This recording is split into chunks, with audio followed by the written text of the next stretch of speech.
At the time of the birth of Jesus, Palestine was under Roman occupation, which was administered, in part, by Herod the Great. Herod was a client king appointed by the Romans in 40 BC. He was extremely disliked by the Jews, whom he ruled with brutality, forcing heavy taxes and cruelly repressing rebellions. To maintain power, he is said to have executed his brother-in-law and several of his wives and sons. Interestingly, the Edgar Cayce readings suggest that Herod may have had an indirect connection with the Essene movement. Cayce gave readings for a woman who he identified as Thesia, the third wife of Herod the Great. Thesia had a keen interest in the history of her people. She was the daughter of a Jewish woman and a Roman soldier. Cayce describes her appearance as 5 feet 6 inches tall, 129 pounds, black hair, almost blue eyes, prominent cheeks, and a great deal of color in general. Thesia researched and wrote about the trials and longings of the Jews, especially from the days of the return to the Holy Land from exile in Persia. She was aware of the pronouncements of the prophets and the longing of her people for the coming of a Messiah. Cayce observed that some of the writings of this Queen of Judea ended up in the library at Alexandria in Egypt. However, they were eventually destroyed with the other literary treasures of that great institution. Thus, it is not surprising that Queen Thesia would seek information about the various groups in her kingdom. Apparently, she even sought out and reasoned with the Essenes to understand their teachings and prophecies. When the occasion presented itself, she conversed with the wise men who visited King Herod on their way to the Holy Child. This is an important point that we will contemplate a bit later. When the wise men failed to report their findings back to Herod, he issued his infamous edict for the slaughter of the innocent babes in his kingdom. For Thesia, this brought abhorrence and the turning away from close associations with the king. Cayce states that Thesia was able to save some children by having them transported to other provinces in the kingdom. Cayce reports that within a few years, Herod the Great died of a sarcomas cancer. True to his warped character, he didn't want his queen to outlive him, so he had Thesia killed just prior to his own passing.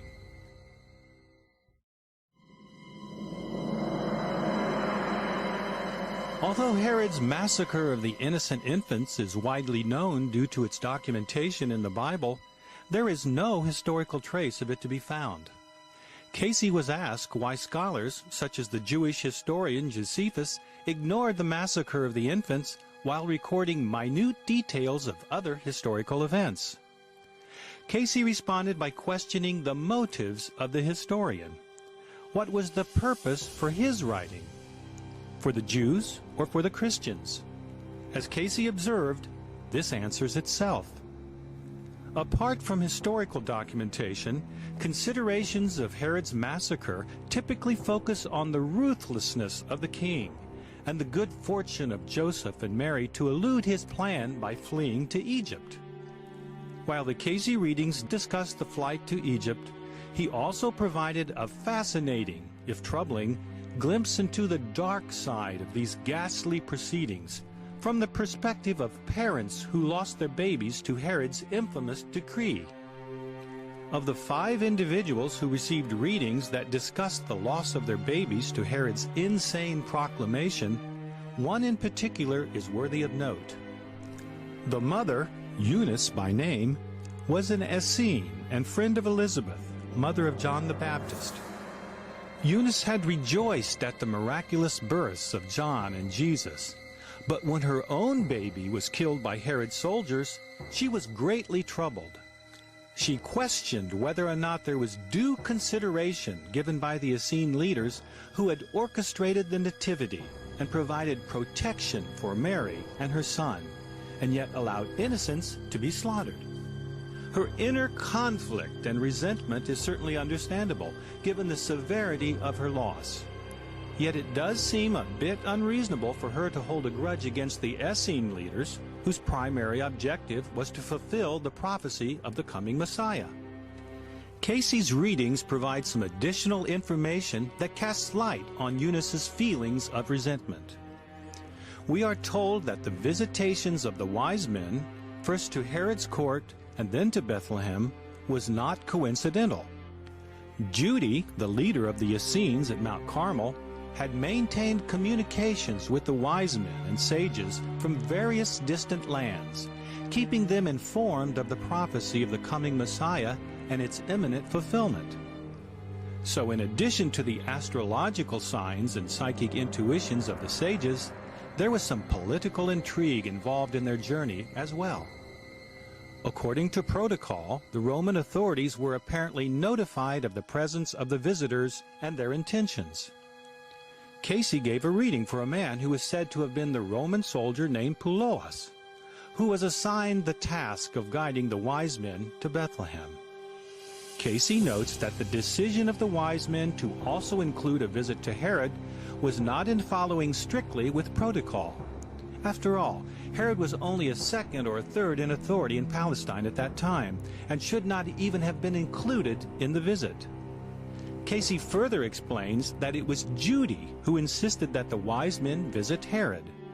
She believed that this would arouse in the heart of that debased and self-aggrandizing ruler such a reaction so as to create turmoil between him and his Roman overlords. Why? Judy's agenda was not the replacement of the Roman authority by the coming Messiah. Rather, it was to replace the Jewish authority in the land. She was plotting the overthrow of King Herod. From a strategic standpoint, the plan may have worked. Casey noted that the Romans tried, unsuccessfully, to stop the execution of Herod's decree. Surely this must have created tension between the Jewish king and Roman occupiers. So when Herod issued his decree for the slaughter of the innocent babes to eliminate any threat to his reign, we can see why Eunice would have resented the lack of consideration by the Essene leadership, especially with regard to how the plan would affect her and other mothers with baby boys. The question naturally arises as to whether Judy and her Essene leaders foresaw Herod's hideous reaction.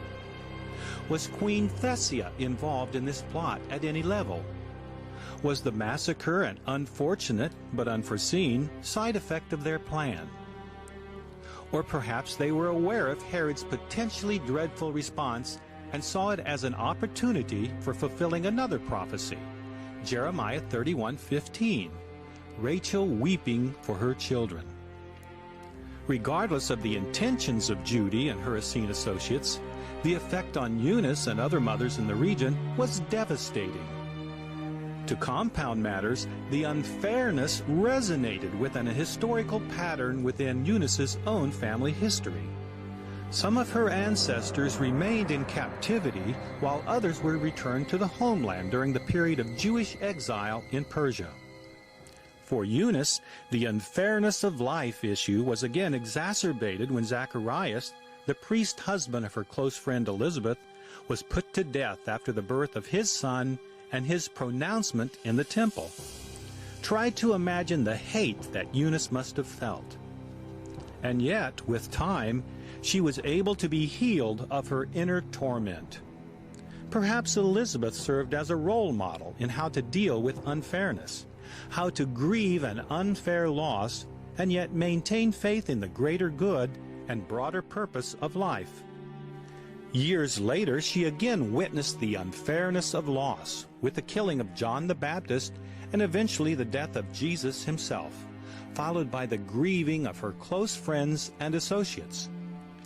She began to see the big picture. As she was healed of her hate and resentment, she contributed to the healing of others during the early years of the Christian Church.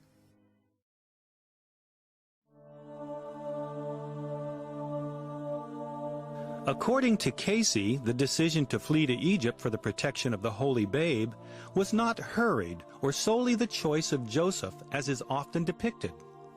The Essene leaders were aware of the potential danger from Herod. They also wished to fulfill Hosea's prophecy that the Messiah would be called out of Egypt. Thus the journey west to that land of mystery was a logical, reasoned choice of which Mary was fully aware and agreeable.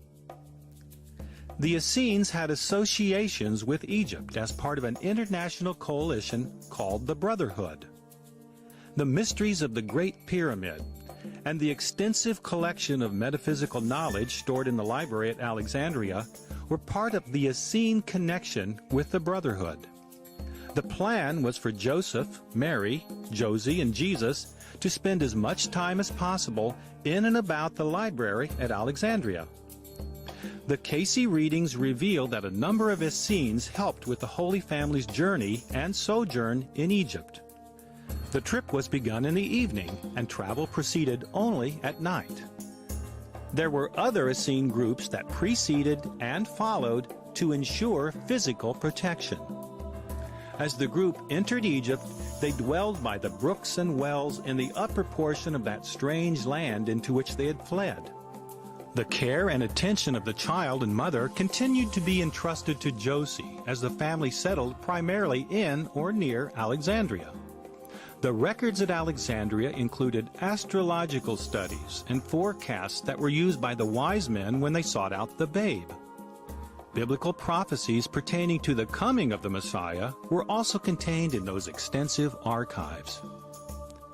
Josie's responsibilities were not limited to caring for the child and mother, but also to study the records in the library at Alexandria. Reports of Josie's research were relayed back to the group at Mount Carmel. The stay in Egypt lasted until news was received of the death of Herod. Naturally, Josie and the parents of Jesus wondered whether he possessed any unusual powers.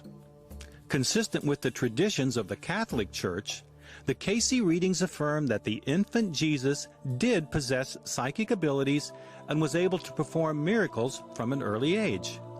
For example, Casey points out that even the clothes worn by the young Jesus radiated his divine energy that had a positive effect on those around him. Casey used the term lucky charm to denote this miraculous, healing effect of those coming in contact with the young child or his garments. Presumably, this is the same effect that was later noted in the story of the woman who touched his garment and was healed by the virtue that flowed out of Jesus. Another interesting aspect of Jesus' youthful powers arose when the family finally made its way back to Palestine.